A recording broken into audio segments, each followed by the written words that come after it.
Assalamualaikum warahmatullahi wabarakatuh. Perkenalkan, nama saya Rika Amelia. Di sini saya ingin menjelaskan tentang PPh pasal 4 ayat 2. PPh pasal 4 ayat 2 adalah pajak yang dikenakan pada wajib pajak, badan maupun wajib pajak pribadi atas beberapa jenis penghasilan yang mereka dapatkan dan pemotongannya bersifat final. Siapa saja pemotong PPh pasal 4 ayat 2? Ada koperasi, penyelenggara kegiatan, otoritas bursa, dan bendaharawan. Lalu objek dan tarif PPh pasal 4 ayat 2. Yang pertama ada bunga deposito, tabungan, dan diskonto SBI. Tarifnya 20% yang diterima wajib pajak dan BUT atau badan usaha tetap. Itu perusahaan luar negeri yang mempunyai anak perusahaan di Indonesia. Dan 20% dari jumlah bruto atau tarif P3B atas bunga deposito, tabungan, dan diskonto SBI yang diterima pajak luar negeri. Contohnya, Aditya menyimpan uang deposito di Bank BCA 100 juta dengan tingkatan bunga 12% per tahun. Hitung besarnya bunga deposito dan PPh pasal 4 ayat 2. Nah, bunga depositonya sama dengan 12% dikali 100 juta.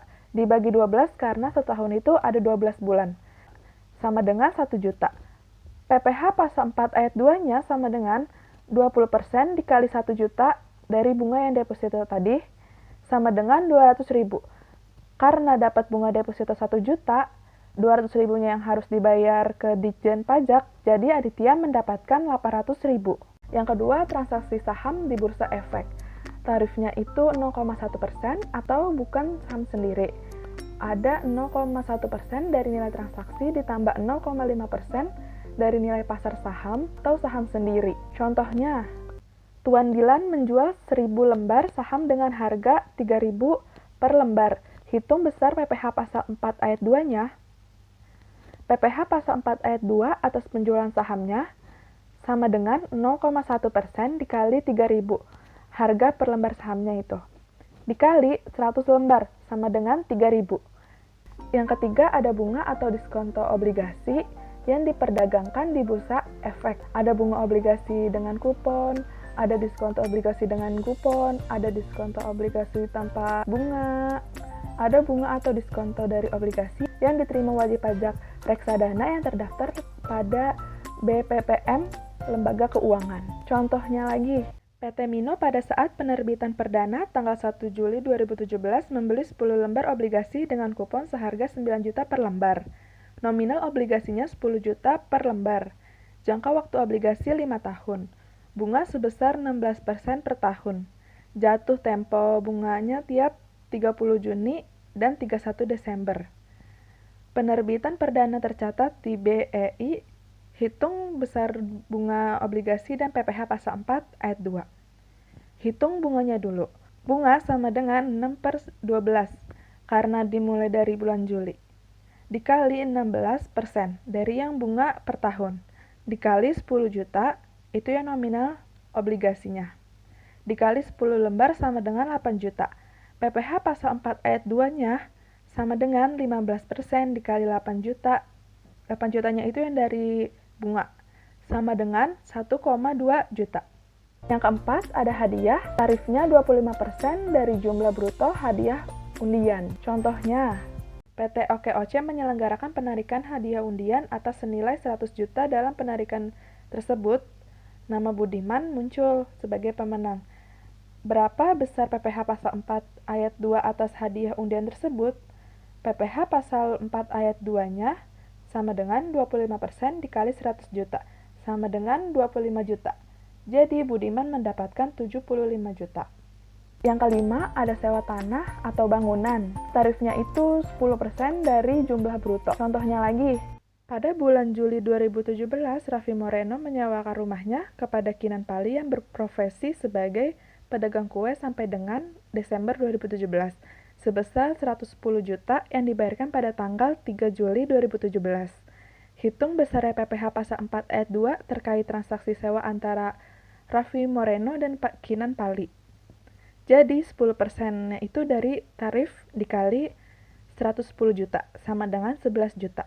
Total pajak PPh pasal 4 ayat 2 yang harus dibayarkan 110 juta ditambah 11 juta, jadi 112 juta. Yang keenam, ada penghasilan dari pengalihan tanah atau bangunan. Ada wajib pajak yang melakukan transaksi pengalihan hak atas tanah atau bangunan 2,5%. Ada pengalihan hak atas rumah sederhana dan rumah susun 1%. Ada pengalihan hak atas tanah atau bangunan kepada pemerintah yang mendapatkan penugasan khusus dari kepala daerah 0%. Contohnya, pada tanggal 2 Mei 2017, Rahmat membeli 1 unit rumah dari PT Gria Persada seharga 800 juta secara tunai. Antara PT Gria Persada dengan Rahmat belum dilakukan penandatanganan AJB, melainkan penandatanganan perjanjian pengikatan jual beli atau PPJB. Hitung PPh pasal 4 ayat 2. Jadi 2,5% dari wajib pajak yang melakukan transaksi pengalihan hak atas tanah atau bangunan dikali nilai pengalihannya itu 800 juta, sama dengan 20 juta. Yang ketujuh, penghasilan usaha jasa konstruksi. Tarifnya 2% jasa pelaksanaan konstruksi yang dilakukan oleh penyediaan jasa yang memiliki kualifikasi usaha kecil, 4% yang tidak memiliki kualifikasi usaha, 3% selain penyedia jasa memiliki kualifikasi menengah. Contohnya, pada tahun 2017, PT Jaya Makmur membangun gedung baru sebesar 25 miliar, tidak termasuk PPN. Tanggal 3 Juli 2017, PT Jaya menerima uang muka kontrak pada saat dimulai pembangunan sebesar 5 miliar. Termin pembayaran akan dilakukan sesuai dengan tingkatan penyelesaian, yaitu termin pertama 5 miliar setelah pekerjaan selesai 25%, termin kedua 5 miliar setelah pekerjaan selesai 50%, termin ketiga 5 miliar setelah pekerjaan selesai 75%, sisanya 5 miliar akan dibayarkan setelah pekerjaan selesai. Hitung PPh pasal 4 ayat 2. Jadi, besar pemotongan PPh pasal 4 ayat 2-nya pada saat pembayaran uang muka kontrak dan pembayarannya adalah 3% dikali 5 miliar sama dengan 150 juta.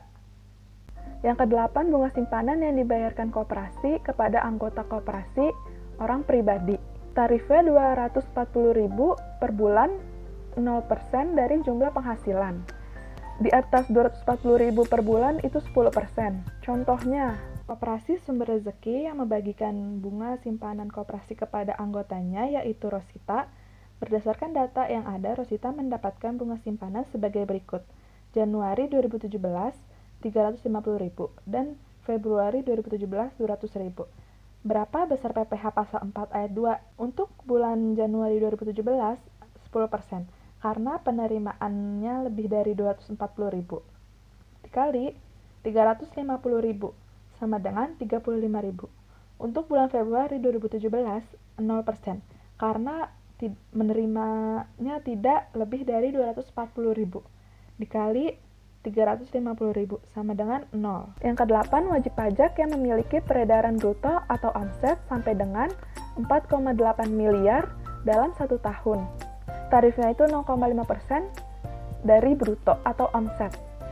Contohnya, Ibu Olivia adalah seorang merchant yang menjajakan batik secara online di marketplace.